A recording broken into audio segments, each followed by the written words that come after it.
Hola amigos, bienvenidos a su programa Los Cuentos del Tío Pepe. Hoy les tenemos un programa que hemos titulado Contra Nuestra Costumbre, con un título en inglés. Este programa lo hemos llamado No Taxation Without Representation. ¿Qué significa eso? No a los impuestos sin representación, no a los impuestos sin control, no a los impuestos sin mi aprobación o la aprobación de mis representantes.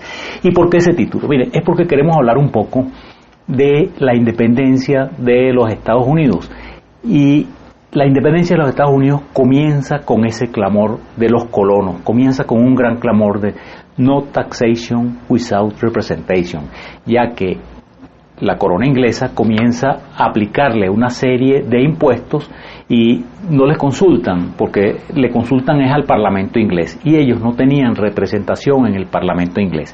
Y en Inglaterra, desde lo que se llamó la Revolución Gloriosa, existía una ley, pues un acuerdo en la Constitución en la cual el rey no podía levantar tributos ni hacer una serie de cosas. Estaba limitado en una serie de cosas el rey de Inglaterra sin la aprobación del Parlamento. Inglaterra era una monarquía parlamentaria y necesitaba la aprobación del Parlamento.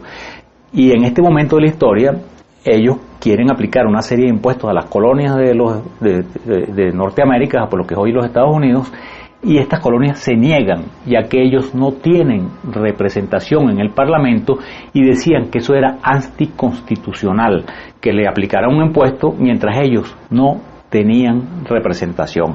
Así que bueno, ese es el título de nuestro programa, No Taxation Without Representation. No me pongas impuestos sin que mis representantes lo hayan aprobado.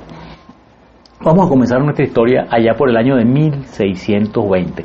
El año 1620 llega a las costas de lo que hoy es Massachusetts, en un sitio que después llamaron Plymouth, el famoso barco Mayflower.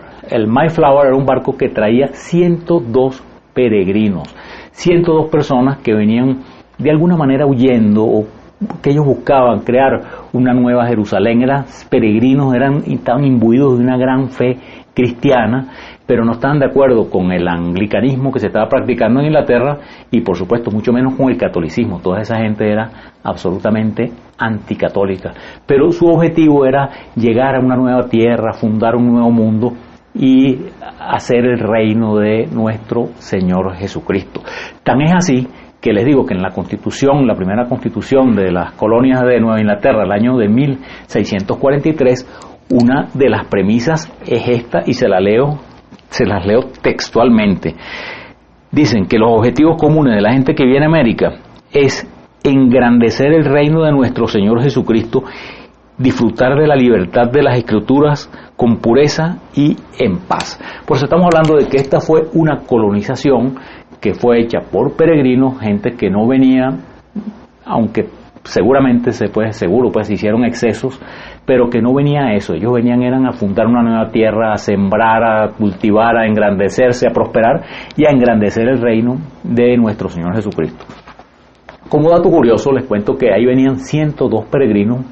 No vayan a pensar que aquello fue un lecho de rosas. Al año habían muerto la mitad, pero de esa otra mitad que quedó, de esos 52, hay hoy en día un 12% de la población de Estados Unidos, o sea, entre 35 y 38 millones de habitantes, que claman ser descendientes de esos peregrinos que venían a engrandecer el reino de nuestro Señor Jesucristo, como ellos mismos decían.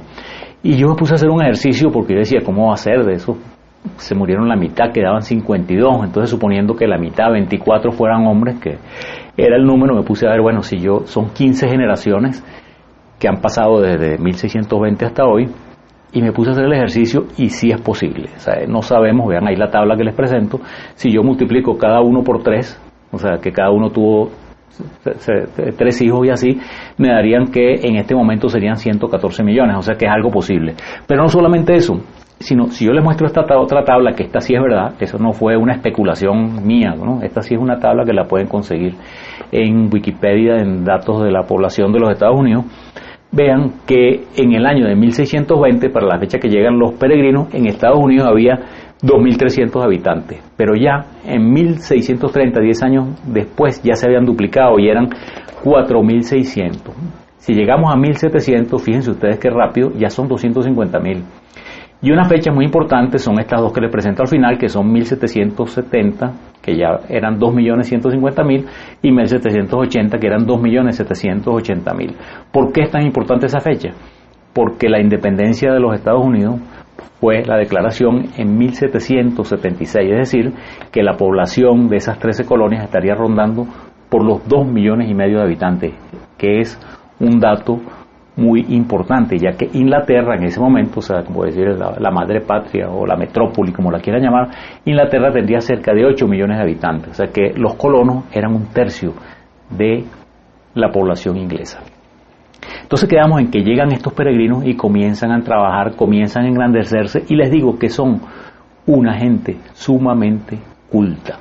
El año de 1774 o 75, cuando ya comenzó los problemas con las colonias, un parlamentario inglés dice en el parlamento, el señor se llamaba Burke, él dice que los libreros, las editoriales inglesas venden más libros en las colonias que en la propia Inglaterra. Es decir, que estas personas, siendo un tercio de la población de Inglaterra, consumían más libros, o sea que era una gente extremadamente culta.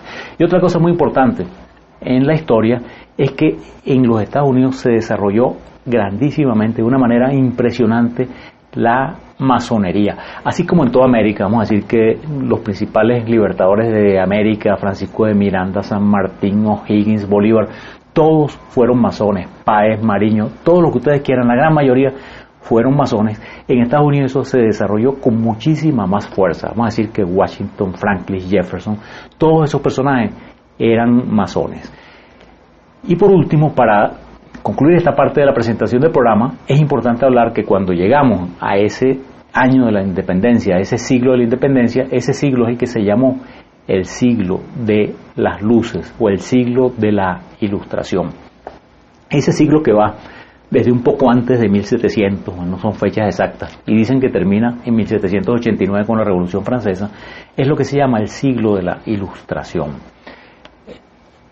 Hay una serie de filósofos que todos recordamos en nuestras clases de historia, Rousseau, Montesquieu, Diderot, etcétera, una serie de pensadores, Kant, etcétera, que generan lo que se llama la ilustración.